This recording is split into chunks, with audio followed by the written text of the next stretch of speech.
Ongole MLA Damacharla జనార్దన్కి warning ఇచ్చారు బాలినేని. ఇన్నాళ్లు కూటమిలో ఉన్నాను కాబట్టి ఓపిక పట్టానిక సహించేది లేదని చాలా గట్టిగానే చెప్పారు. ఇసుక, మైనింగ్, వైన్స్లో ఎమ్మెల్యే దారుణంగా వసూళ్లకు పాల్పడుతున్నారని ఆరోపించారు. సీఎం చంద్రబాబు ఓసారి విచారణ చేస్తే టీడీపీ కార్యకర్తలు కూడా ఎంత ఇబ్బంది పడుతున్నారో తెలుస్తుంది అన్నారు బాలినేని. 50 మంది ట్రాక్టర్లు ఇప్పుడు కాదు, కొన్ని సంవత్సరాల నుంచి 50 మంది దాకా ఉంటారు ట్రాక్టర్లు. ఇసుక తెచ్చుకొని ఏదో అమ్ముకుంటారు. వాళ్ళు ఎక్కడ ఇసుక తీసుకొస్తే వాళ్ళు తెచ్చుకుంటే వాళ్ళ మీద ఆపటం, కేసు రాయటం, వాళ్ళు భయప్రాంతం చేయటం. ఇక్కడ ఒక స్టాక్ పెట్టి దానికి ట్రాక్టర్కి ఇంతనే ఎక్స్ట్రా వసూలు చేయటం. దానికి నెలకి 50 లక్షలు ఆయనకు ఆదాయం. వాస్తవా కాదా చెప్పమనండి. ఖచ్చితంగా ఇసుక ఆపకపోతే ఆడిపోయి నేను కూర్చొని గొడవ చేస్తాను. ప్రజలకి ఫ్రీగా ఇసుక పోవాలా.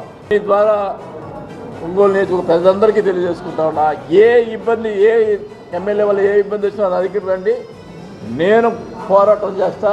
నేను అవసరమైతే నా మీద కేసులు పెట్టుకుంటా, కానీ మిమ్మల్ని కాపాడేదానికి నేను సిద్ధంగా ఉన్నా. నా వల్ల కూటమి ఇది అవుతుందని చెప్పి నేను దూరంగా ఉన్నా. కానీ మాట మాటికి నన్నే రెచ్చగొడుతున్నాడు. అంటే నేనేదో మాట చెప్పిపోవటం కాదు. వారానికి 4 రోజులు ఒంగోలు ఉంటా, 3 రోజులు హైదరాబాద్లో ఉంటా. ఎందుకంటే ఫ్యామిలీ అక్కడ ఉంది కాబట్టి 4 రోజులు ఒంగోలు ఉంటా. ఏ సమస్య వచ్చినా కానీ నేను దగ్గర ఉంటా. బాలినేని వ్యాఖ్యలకు అదే స్థాయిలో కౌంటర్ ఇచ్చారు ఎమ్మెల్యే దామచర్ల.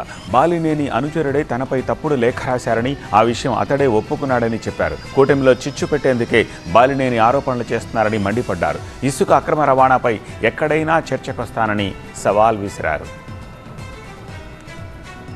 పార్టీ మారాడు కాబట్టి సరిపోయింది, లేకపోయింటేనా అందరు అబ్బా కొడుకులు ఇద్దరిని లోపలికి వేసి ఉండేవాడు నేను. ల్యాండ్ కబ్జాలు ఏదన్నా నీ నోటీస్కి వస్తే వేగ్గా కాదు, పలాని సర్వే నెంబరు నీ హస్తం ఉంది, పలాని సర్వే నెంబరు నీ పార్టీ వాళ్ళు చేశారు, పలాని సర్వే నెంబర్లో మీ పార్టీ వాళ్ళు పోయి దగ్గరుండి కబ్జా చేసి వాళ్ళని బెదిరించారు అని చెప్పమనండి.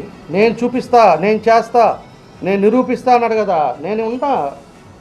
ఎన్ని గంటలకు రమ్మంటాడో, ఎక్కడికి రమ్మంటాడో, ఏ సర్వే నెంబర్ రమ్మంటాడో, లేకపోతే ఇసుక దగ్గరికి వచ్చి కూర్చుంటాడంట. నువ్వు రోడ్డు మీద కూర్చో, లేకపోతే ఏడైనా కూర్చో. ఎవరికి చెప్తున్నావా నువ్వు ముందు సబ్జెక్ట్ తెలుసుకో. ఆ నుంచి ట్రాన్స్పోర్ట్ ఇచ్చేదానికి జీవో ఇచ్చారు, ట్రాన్స్పోర్ట్ ద్వారా తోలుతున్నాను. నువ్వు పోయి కూర్చుంటే దొల్లాడా. మద్యం అంటాడు, మందు. అసలు మందు తీసుకుందే రాష్ట్రం అంతా కూడా తెలుగుదేశం పార్టీ వాళ్ళు టెండర్లు వేశారు. ఆ టెండర్లో కూడా ట్రాన్స్పరెన్సీగా జరిగింది. నేను మొన్న పోయినసారి కూడా చెప్పా. నువ్వు నిరూపించవా. వాడు ఎవడన్నా నిజంగానే నాకు ఏదైనా డబ్బులు ఇస్తుంటే ఒక షాప్ వాడు ఇవాళ నా 13 షాపుల్లోనే, మా పార్టీ వాళ్ళకి వచ్చిన షాపుల్లోనే దగ్గర 50-60 మంది ఉన్నారు. 60 మంది చేత ఒకటి చేత చెప్పి సరే పోనీ, మిగతా షాపులు ఉన్నారు కదా, కామన్ పీపుల్ ఉన్నారు కదా, ఎవడో చేవిచ్చాడో చూపించు.